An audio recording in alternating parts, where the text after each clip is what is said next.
Hoje a nossa conversa vai ser sobre o mestre Samir Macedo e também sobre a prática do Qigong, né? Isso mesmo. A gente recebeu um material bem completo, visual até, detalhando a vida dele, os ensinamentos. E a própria prática do Qigong. A ideia aqui é entender melhor essa trajetória, sabe? E o que o Qigong propõe, de fato. Vamos lá, então. O mestre Samir Macedo, ele nasceu em Uberaba, lá em Minas Gerais, em 1967. Ah, mineiro? É, e ele mesmo fala como essas raízes de lá, de Minas, trazem uma base de força, de simplicidade para o trabalho dele. Interessante. E um ponto curioso é a formação inicial dele, que não tinha nada a ver, tipo química industrial. Ele até trabalhou como analista comercial. Olha só, que mudança, hein? Sair da química, que é super analítica, para mergulhar nessa sabedoria ancestral na medicina chinesa, Pois é. focado no cuidado com as pessoas. O que será que essa transição diz sobre ele? Olha, acho que diz muito sobre uma busca, né? Uma busca longa e, assim, muito dedicada. São mais de 40 anos que ele dedica para a prática e para o ensino dessas artes corporais, das terapias orientais. 40 anos é bastante tempo. Uma vida, né? E pelo que o material mostra, é uma história de muita constância, de estudo profundo e parece de humildade também nessa caminhada. E a experiência dele é vasta, pelo que vi, cobre um monte de áreas. Acupuntura clássica, acupuntura Tung, Que é conhecida por resultados rápidos, né? exato, e também auriculoterapia, massoterapia e as práticas de movimento, Qigong, Tai Chi Chuan, até Wushu Kung Fu. É muita coisa. É uma integração bem grande. Mas não é só acumular técnica, sabe? Pelo que eu entendi, tudo isso está muito ligado à filosofia pessoal que ele foi construindo. Faz sentido. Ele junta conhecimentos da filosofia oriental, metafísica, neurociência, até ciência cristã, ele menciona, e, claro, a base da medicina tradicional chinesa. E qual seria o ponto central disso tudo? A visão de que ciência e espiritualidade não são opostas, elas se complementam. E isso, claro, molda totalmente o jeito dele ensinar e também de tratar os pacientes. E essa visão integrada deve ser chave para a gente entender o Qigong, imagino. Falando nisso, como que os materiais definem o Qigong? O que é exatamente? Definem como uma arte milenar lá da medicina tradicional chinesa que busca harmonizar três coisas: respiração, movimento suave e atenção plena. Respiração, movimento e atenção. Ok. O foco principal é cultivar e fortalecer a nossa energia vital, o Qi. Ah, o famoso Qi. Esse mesmo. Que na medicina chinesa é tipo a força fundamental que anima tudo, sabe? A prática nutre os órgãos, desbloqueia os canais de energia no corpo e busca um equilíbrio. Um equilíbrio bem profundo. E para quem é o Qigong? Tem alguma restrição, idade, condição física? Então, o interessante é que apresentam o Qigong como algo para todo mundo, de verdade.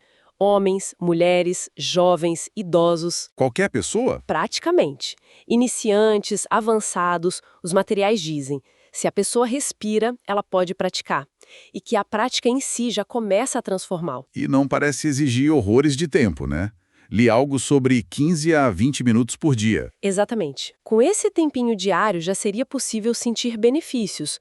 Mais disposição, sono mais profundo, uma paz interior maior, alívio de dores. Parece bom demais para ser verdade. Pois é, mas a proposta é que o Qigong não age só no sintoma, sabe? Ele vai na raiz dos desequilíbrios, considerando corpo, mente e espírito juntos. Entendi.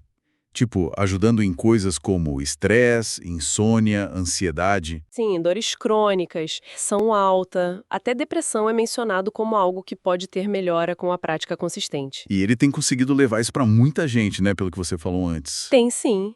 Hoje o mestre Samir orienta uma comunidade online, olha só, com mais de 5.000 alunos. Nossa, 5.000 é muita gente. Muita gente. E a estrutura parece bem robusta. Mais de 400 exercícios em vídeo, suporte diário, grupos de interação, mentorias ao vivo. Então a pessoa não fica perdida mesmo online. A ideia é essa: permitir que cada um pratique no seu ritmo, no seu espaço, mas com acompanhamento, sem se sentir sozinho nessa jornada. E essa ideia de levar a prática para tanta gente me leva a outro ponto que o material aborda. Uma reflexão mais filosófica, talvez, sobre a visão de mundo do Qigong E o papel do ego? Sim, ele traz uma imagem forte, a do Golias invisível. Golias invisível? Seria o ego humano. Nessa visão que ele apresenta, o ego seria a raiz de muita desarmonia no mundo. Aquele apego ao meu, sabe? Meu país, minha verdade, minha religião. E isso gera separação, conflito. Exato. Disputas, ódio, exclusão. O ego criando muros. Então a prática do Qigong, com aquele foco no fluxo, na respiração, no Qi, seria uma forma de, sei lá, sentir mais a unidade? Silenciar um pouco esse eu separatista? Exatamente é essa a conexão que o material sugere. O Qigong, nessa filosofia, não pertenceria a uma nação ou ideologia específica. Ele nasceria do que chamam de mente única. Mente única. Um conceito de uma consciência maior, primordial, e do Qi universal, essa energia que está em tudo. O ego constrói o muro, mas o Qi não tem fronteira, ele só flui. Entendi. A prática seria um convite para perceber essa conexão no silêncio do corpo e movimento? Isso, no corpo em harmonia. Lindo isso. Lembrei de uma citação que vi num material. Somos folhas da mesma árvore. O Qigongo como um lembrete constante dessa conexão. Precisamente. Então, para resumir um pouco, o mestre Samir se coloca como essa ponte, né, entre um conhecimento mais científico e a sabedoria espiritual. São décadas dedicadas a ensinar práticas como o Qigong, sempre com foco na saúde integral, na reconexão. Um trabalho de uma vida inteira. E ele mesmo faz questão de dizer que Qigong não é milagre, não é mágica, é um caminho. Um caminho que se trilha dia após dia. E para a gente ir fechando, tem uma frase do próprio mestre Samir que achei bem marcante. Qigong é a arte de voltar para casa, dentro de si. Forte, né? Muito. Um convite poderoso para a gente buscar essa unidade interna, essa casa interior, ainda mais em tempos tão divididos aqui fora. E isso deixa a gente com uma questão para pensar, né?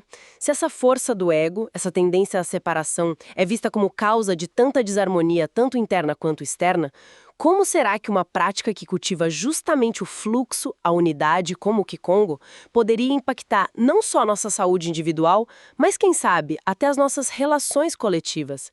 Fica aí a reflexão.